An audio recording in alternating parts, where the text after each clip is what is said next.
Hello. কি রে বাবা, তোরে কতদিন দেখি না, তুই কি বাড়িতে আসবি না? আরে মা, ঢাকা শহর চাকরি করি, এই প্যারা ওই প্যারা, চতুর্দিকেই প্যারা, কিভাবে বাড়িতে আসি তুমিই বলো। আজ 4-5 বছর হয়ে গেল সেই পড়াশোনার জন্য বাড়ি থেকে তুই বের হইছস। অনেক দিন হয়ে গেল, কই এখনো তো বাড়িতে আসলি না? মা, একটা বছর হলো বিয়ে করছি, সবকিছু আগে একটু গুছিয়ে নেই, আমি আসবো, খুব তাড়াতাড়ি বাড়ি আসবো, তুমি চিন্তা করো না মা। তাড়াহুড়ো করে বিয়ে করছস, তোর বিয়েতে আমি যেতেও পারলাম না। এখন বাড়িতে বড় করে একটা অনুষ্ঠান করব। আচ্ছা ঠিক আছে মা, তুমি টেনশন নিও না, আমি খুব শীঘ্রই আসবো। আচ্ছা, ছোট মিয়া কোথায়? ছোট মিয়া বলস কেন? সে তো তোর যমজ ভাই, তোদের মাঝখানে মাত্র কয়েক সেকেন্ডের ব্যবধান। আরে মা, তুমি শুধু জমজ জমজ বলো, আর কেউ তো দুনিয়ার বিশ্বাস করতে চায় না যে আমরা দুইজন যে জমজ। সব যমজের চেহারা যে একই হবে এটাও তো দুনিয়ার কোথাও লেখা নাই। আচ্ছা ঠিক আছে মা, রাখি, পরে কল দেব মনে। হ্যাঁ, অফিসের সময় হয়ে গেছে তো। আচ্ছা ঠিক আছে। আচ্ছা রাখি, হ্যাঁ।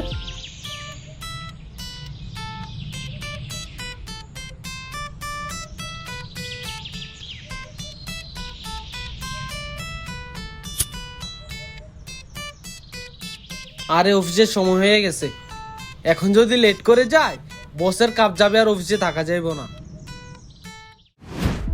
ছোট করে একটা কল দিয়ে দেখি।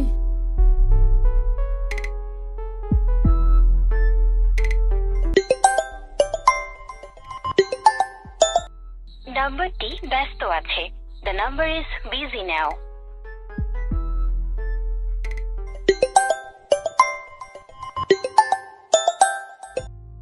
কি রে, কখন ধরে আন্টি কল দিতেছে, কল ধরস না কেন? না, এখন কল ধরবো না, কল ধরলে বলবে খোকা তোমার নাস্তা রেডি, বাসায় আসো নাস্তা করে যাও। তো নাস্তা করার কথাই তো বলতাছে, যা নাস্তা করে আয়। না, এখন বাসায় যাব না, তুই সিগারেট দে, আজকে সিগারেট দিয়ে নাস্তা করব। কি রে, তুই তো সিগারেট খাস না? আরে বেটা, যে ডিপ্রেশনে আছি সিগারেট না বিষও খেতে পারবো। তো খা। আরে বেটা শুন, তোর গার্লফ্রেন্ড যে তোকে ছাইরা গেছে প্রায় 1 বছর হবে, আর কিছুদিন পর ওর একটা বেবিও হবে, আর তুই ওরে নিয়ে ভাইবা ভাইবা নিজে কষ্ট দিতেছস। আরে ভাই, আমি ওরে অনেক ভালোবাসি। সে যদি তোরে ভালোবাসতো তাহলে তোরে থাকতো, আর যেহেতু তোকে ছাড়া সে ভালো আছে তাহলে তুইও তাকে ছাড়া ভালো থাক। আরে ভাই, আমি তোর মতো বেইমান না যে সবকিছু ভুলে ভালো থাকবো। আমাদের মাঝে কত কিছু হয়েছে, এগুলো কিভাবে ভুলে থাকা যায় বল? কত কিছু হয়েছে মানে? কৃষ্ণা হাগ, এগুলোই তো, অন্য কিছু তো আর না। অন্য কিছুও, এই জন্যই তো বলতে পারতেছি না। খুব কষ্ট হচ্ছে রে। এই তো মামা, এতক্ষণে তুই আমার কষ্টটা বুঝতে পারছস। আরে তোর জন্য কষ্ট হচ্ছে না তো। কার জন্য কষ্ট হচ্ছে তো? যারা বুঝার তারা ঠিকই বুঝবে।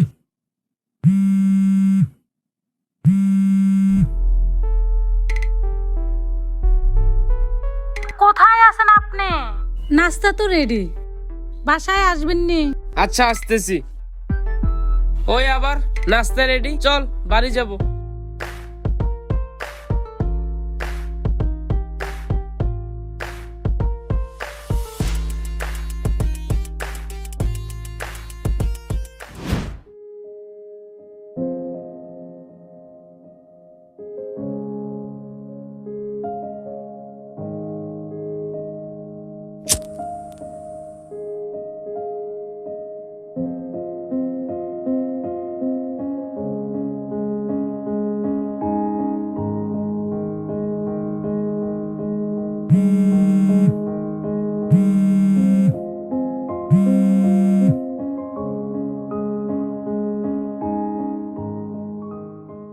কিরে রাফি, কি করস? বসে আছি। আরে বেটা, তুই কি পাগল? কেন, আমি আবার কি করছি? তোরে আমি কত করে বুঝাইলাম, তারপরও তুই মন খারাপ করে বসে আছস। মন খারাপ হবে না কেন বল? সে আমার রিয়েল লাভ ছিল, আর তুই কি করে বুঝবি রিয়েল লাভের কথা? তুই তো কখনো কাউকে ভালোই বাসস নাই। আরে বেটা শুন, তোর একটা কথা বলি। কি বলো? ভালোবাসা লাগে না, টাকা আর চাকরি থাকলে এমনি অন্যের ভালোবাসার মানুষকে বিয়ে করা যায়। শুন, তোর মতো কিছু চাকরিজীবীর জন্য কত ছেলের রিয়েল লাভ টাকার কাছে বিক্রি হয়ে যায়। আহারে ভালোবাসা, থাক ভাই, তুই কষ্ট পাইস না। আরে ভাই, আমি তোরে কিছুতেই বলতে পারতেছি না, কি করব একটু বল। আচ্ছা, তোর কাছে কি ওর কোনো ছবি আছে? ছবি তো এমনিতে নাই। একটাও নাই? ও হ্যাঁ, একটা আছে। আমার সামনেই আছে, যেটা আমি এতক্ষণ দেখতেছিলাম। আচ্ছা তাহলে একটা কাজ কর, তুই ওর ছবিটা হাতে নে। তারপর? হাতে নিয়া হাতে নিলাম। একটা গ্যাস লাইট বা দিয়ে সলাই দিয়া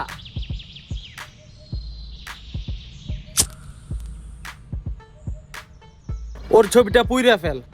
তাহলে দেখবি ওর ছবিটা পুড়তে পুড়তে ওর জন্য তোর যত মায়া ভালোবাসা সব দেখবি আস্তে আস্তে মিশে গেছে। আচ্ছা ঠিক আছে, তুই যেহেতু এটা বলছস, আমি ছবিটা এখনই পড়তেছি। আর শোন, কথায় কথা এভাবে তুই করে বলিস না, আমি তোর থেকে বড় আছি কিন্তু। তো দাদা বলবো নাকি? না, এটা আবার বেশি বড় হয়ে যায়। আচ্ছা ভাইয়া, এখন কলটা রাখি।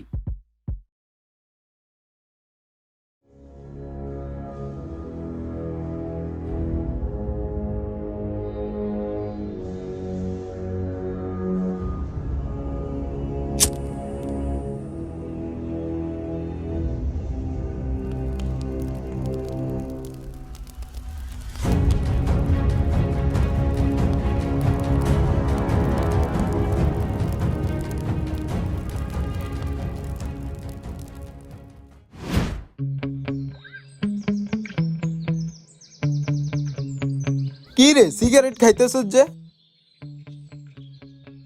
আরে মামা, আমি তো ওরে কিছুতেই বলতে পারতাছি না রে। তো তোর ভাইকে বল বাসায় আসতো। আর এখন তোর ভাইয়ের সাথে বাবিও আছে, আর বাবির সাথে মজা করতে করতে তোর এক্স কেও ভুলে যাবি। আরে ভাই আর ভাবি তো ঢাকা থাকে। তো কল দে। কল দিব?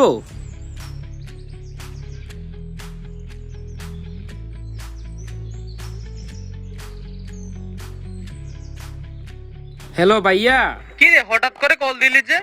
আচ্ছা ভাইয়া শোনো না, এই তো শীতের বন্ধ দিবে, এখন তোমার তো অফিস বন্ধ দিবে, ভাবিরও।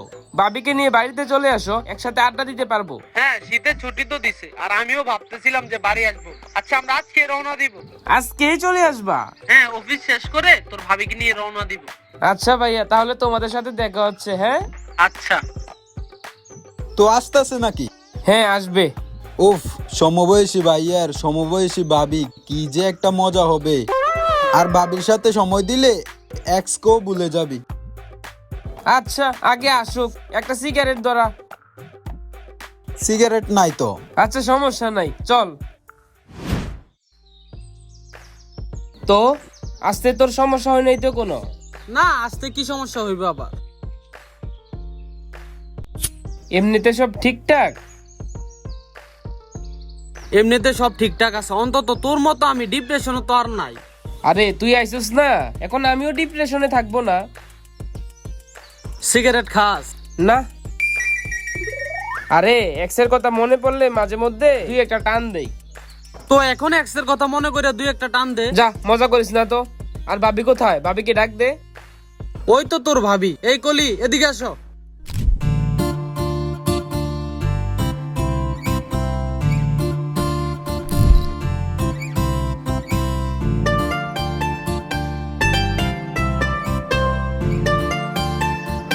এই নে, তোর ভাবি নাস্তা আনছে, নাস্তা কর। এটাই ভাবি? হ্যাঁ, এটাই তোর ভাবি। সুন্দর না? হ্যাঁ সুন্দর, দেখতে পুরো আমার এক্সের মতো। হ্যাঁ, তোর এক্স কি দেখতে ওর মতোই ছিল? হুম। আরে তোমার কি কোনো জমজ বোন আছে নাকি দেখতে পুরো তোমার মতো? কই না তো। আরে না, ওর কোনো জমজ বোন নেই। আর তুই কি এক্স নিয়ে সারাদিন পড়ে থাকস? ওর কথা ভুলে যা। আচ্ছা ঠিক আছে, আমি বলতেছি, তুই থাক এইখানে। কি রে, কই যাস? একটা সিগারেট ধরাই আসি। আর তুমি এদিকে এসে বসো। তোমার সাথে কিছু কথা ছিল। কি বলো? আরে তোমার তো একটা কথা বলাই হয় নাই। ও তোমার জমজ ভাই, তাই না? আর ওরে একটা মেয়ে ভীষণ ভাবে ধোকা দিছে, যার কারণে ও অনেক ডিপ্রেশনে আছে। ও আচ্ছা। আচ্ছা বলো তো, তুমি এমন ভালোবাসার কি দরকার যে বিয়ে না করতে পারবে? হ্যাঁ হ্যাঁ, তাই তো। আর আমার ভাই ওই মেয়ের জন্য এত কষ্ট পাইতেছে। ওই মেয়ের যদি আমি সামনে কোনোদিন পাই না, কষিয়ে দুইটা থাপ্পড় মারমু। নাও মারো। কি? না মানে তুমি কি তোমার ভাইয়ের এক্স কে কখনো দেখো নাই? না, ছবিও তো দেখি নাই। যাক, ভালো হয়েছে তুমি দেখো নাই। ভালো হয়েছে মানে? আরে তোমার ভাইয়ের এক্স তুমি কেন দেখবা? দেখবো না কেন? আজকে রাফি ঘরে আসুক, আমি ওর থেকে ওর এক্সের ছবি নিমু। এটা দেখবো এই মেয়ে আসলে কে। আর ও যে গলির চিপা চাপা মরে থাকুক না কেন, আমি ওরে খুঁজা বার করব। বার কইরা কষিয়ে দুইটা থাপ্পড় মারবো। আজকে ও আসুক ঘরে। আরে ওরে কিছু কইরো না। ওরে কিছু না করে উপায় আছে? আচ্ছা ঠিক আছে চলো, সন্ধ্যা হয়ে গেছে, চলো।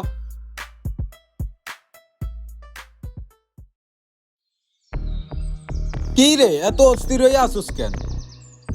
আরে ভাই আর ভাবি আসছে। কি বলস? ভাই আর ভাবি আসছে আর তুই ভাবির সাথে মজা না করবি, আর তুই এখানে অস্থির হয়ে বসে আসস। ভাবির সাথে মজা করব না?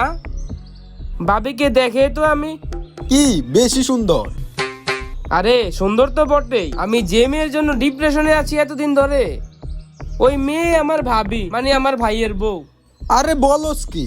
হ্যাঁ বেটা, আমার জীবনটা পুরাই নষ্ট করে দিছে, এখন আছে ভাইয়ের সংসারটা নষ্ট করার জন্য। না না না, আমি থাকতে এই কাজ কখনো হতে দিব না। তো এখন কি করবি? তুই দেখতে থাক আমি কি করি।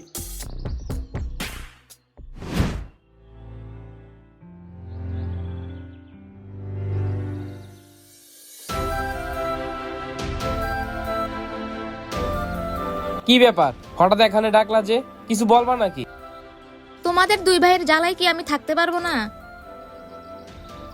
কেন, এখন কি হয়েছে? তোমার সাথে ব্রেকআপ করার পর পরিবারের পছন্দে একজনকে বিয়ে করলাম। ওম্মা, এই তো দেখি আমার এক্সেরই যমজ ভাই। তাহলে ব্রেকআপ কেন করলা, আর অন্য কাউকে বা কেন বিয়ে করলা? তুমি আমাকে কথা শোনাইতা, তাই আমি রাগ করে অন্য কাউকে বিয়ে করে ফেলছি। শুরু তো তুমি করতা, আমি তোমাকে বলতাম যে আমাকে বিয়ে করবা কিনা, তুমি বলতাম না তোমাকে আমি কখনোই বিয়ে করব না, আমি অন্য কাউকে বিয়ে করব, বাট তোমাকে আমি বিয়ে করতে পারবো না। তখন আমি উল্টাপাল্টা তোমাকে কথা শোনাইতাম। দেখো, আমি এত কিছু বুঝি না। তোমার ভাই আইসা তোমার কাছে তোমার এক্সের ছবি চাইবে, তুমি দিবা না, কারণ তোমার ভাই তো জানে না আমি যে তোমার এক্স। কেন ছবি দেখাবো না? আমি তো একটু পর বাসায় গিয়ে ছবি না, ছবি সহ অন্য সব কিছু দেখাবো। প্লিজ আমাদের সম্পর্কের কথা তোমার ভাইকে কিছু বইলো না। তুমি কি আমাকে সুখে থাকতে দিবা না? তুমি কি আমাকে সুখে থাকতে দিছো? প্লিজ আমাকে আবার মুক্তি দাও। তুমি আমার কাছ থেকে মুক্তি চাইতেছো? তোমাকে আমি এখন চিরতরের জন্য মুক্ত করে দিব।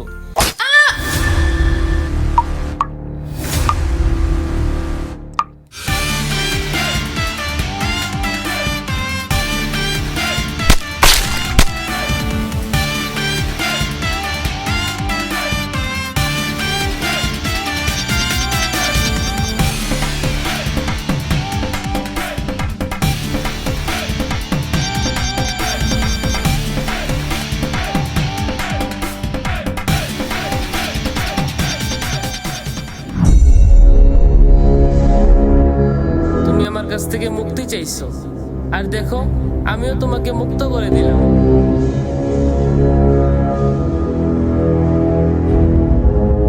মানুষ মানুষকে ভুলে গেলেও মনের মধ্যে যে একটা হাহাকার থেকে যায়, সেটাই হলো ক্ষোভ।